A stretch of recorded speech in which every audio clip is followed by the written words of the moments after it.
Jacques 2, verset 26, dévoilé. Comme le corps sans esprit est mort, ainsi la foi sans les œuvres est morte. Ce verset n'est pas une illustration pédagogique. C'est un verdict médico-juridique. Jacques ne menace pas. Il constate un décès. Comme le corps sans esprit. Séparation ontologique. Jacques ne parle pas d'un corps malade. Il ne parle pas d'un corps faible.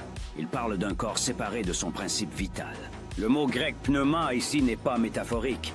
C'est le souffle animateur. La force organisatrice. Le principe de vie.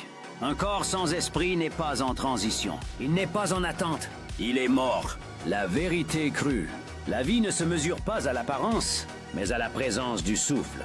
Est mort. Pas en danger, pas incomplet. Jacques est cet absolu. Il n'utilise aucun langage progressif. Pas affaibli. Pas en difficulté.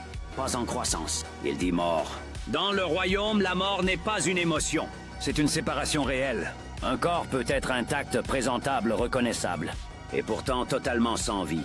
Ainsi la foi, la comparaison décisive. Jacques ne compare pas la foi aux œuvres.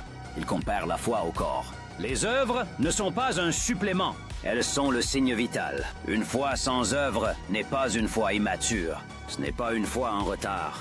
C'est une structure religieuse vidée de vie. La foi est censée être habitée. Quand elle ne produit rien, c'est qu'elle n'est habitée par rien. Sans les œuvres, absence de manifestation. Les œuvres ne sont pas des performances. Elles sont des manifestations organiques. Les œuvres sont à la foi ce que le mouvement est au corps vivant, ce que la respiration est au souffle, ce que la chaleur est au feu.